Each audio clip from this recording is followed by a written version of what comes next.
Hello guys.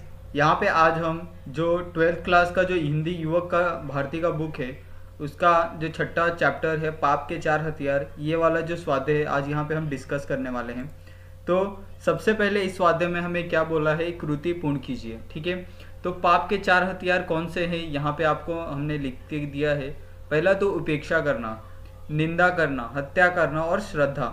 ये पाप के क्या है, चार हथियार है। किसी चीज़ की उपेक्षा करना, ठीक है, किसी चीज़ की बुराई करना यानी निंदा करना, किसी चीज़ की हत्या करना या किसी चीज़ का श्रद्धा करना, ये सब चीज़ें क्या है, पाप के चार हथियार है। जॉर्ज बर्नार्ड शो का कथन यानी जो इसमें पाठ में कहा गया है उसमें उन्होंने क्या कहा है कि लोग उनकी बातों को दिल लगी समझकर उड़ा देते हैं, लोग उनकी उपेक्षा करते हैं और उनकी बातों पर गौर नहीं करते। यहाँ पर उपेक्षा का मतलब है कि आपके सामने वाले की बात पर ध्यान न देना या फिर उसे इग्नोर करना। ठीक है। शब्द समूह के लिए एक शब्द लिखिए जिसे व्यवस्थित गढ़ा गया हो। ठीक है।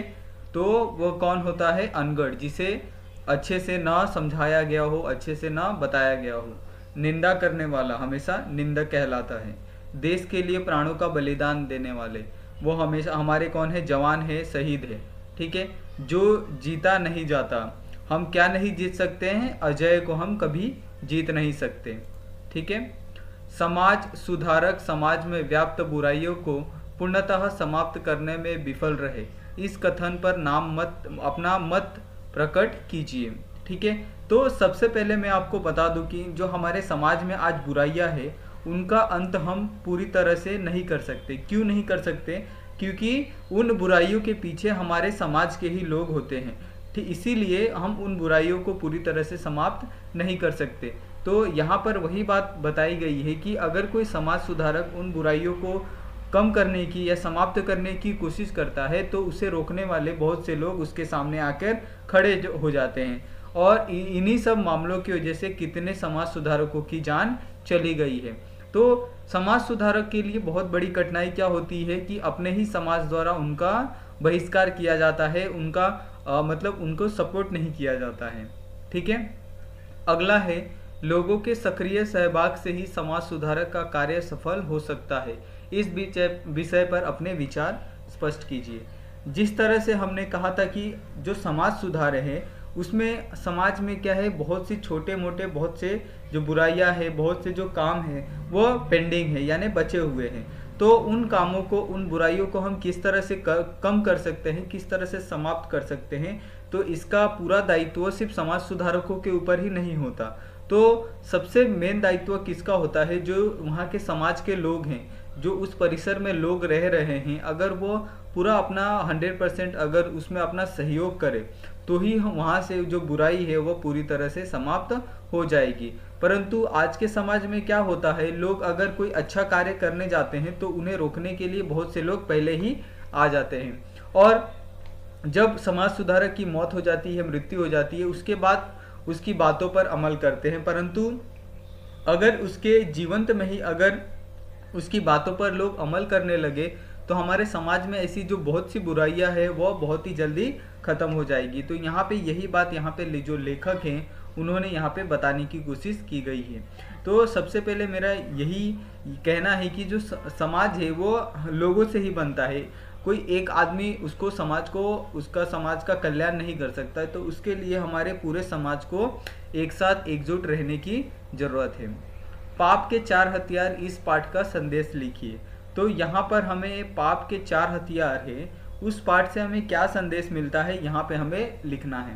तो यहाँ पर हमने ये बताया कि लोग किस तरह से जो पाप है, अन्याय है, अत्याचार है, यहाँ पे जो हमारे समाज में क्या है बहुत ही बुरी तरह से भरा हुआ है। और इसको कम करने के लिए जो हमारे समाज सुधारक है वो अपना बहुत सारा प्रयास कर रहे हैं। और उन प्रयासों के दौरान क्या होती है, उनकी मृत्यु हो जाती है, उनकी निंदा की जाती है, उनका बहिष्कार किया जाता है। परंतु वही लोग क्या होते हैं, जब मर जाते हैं तो उनके लिए क्या है, लोगों के प्रति भावना उत्पन्न होती है। उनके लिए लोग मंदिर बनवाते हैं, उनकी पूजा करते हैं और उनके जो बात है उस बातों पर क्या करते हैं, अमल करते हैं। परंतु लोगों को ऐसा नहीं करना चाहिए। उन्हें क्या करना चाहिए, अगर व्यक्ति हमें कुछ समझा रहा है, अगर हमारे भले के लिए कह रहा है तो हमें उसके जीवंत काल में ही उस पर अमल करते हुए हमें समाज में सुधार लाना चाहिए, ना कि उसके मरने के बाद हमें उन बातों को अमल में लाना चाहिए। परंतु जब वह व्यक्ति हमें कुछ सिखाने की कोशिश कर रहा है तो हमें वो चीज़ सीखना चाहिए। और यही बात यहाँ पे हमें बताने की कोशिश की गई है कि किस तरह से जो महात्मा होते हैं, जो सुधारक होते हैं, अपने विचार द्वारा ही लोगों का कल्याण करते हैं और जितनी भी समस्याएं होती है उन्हें जो समाधान है वो निकालने का कोशिश करते हैं। तो इसके लिए जो लोगों का सहभाग है, जो समाज का सहभाग है, वो उनके साथ होना बहुत ही आवश्यक होता है। पाप के 4 हथियार निबंध पर उद्देश्य स्पष्ट कीजिए।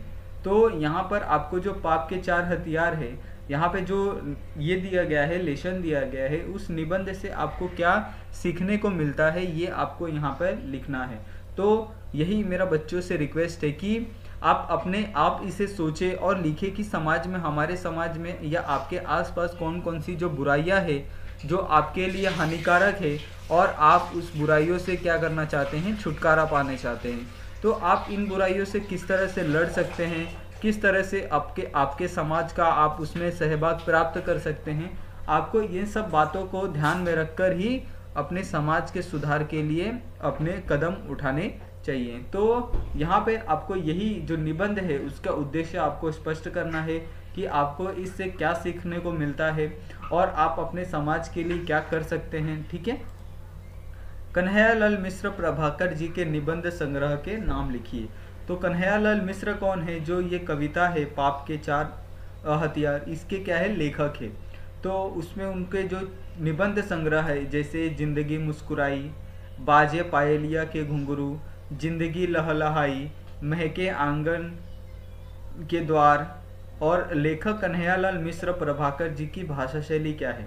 तो उनकी भाषा क्या है, मंजी हुई है, सहज है, सरल है और मुहावरेदार है। उनके कथ्य को दृश्यमान और सजीव बना देती है। आपके लेखन में तत्सम शब्दों का प्रयोग भारतीय चिंतन मनन को अधिक प्रभावशाली बना देता है। आप एक सफल निबंधकार थे।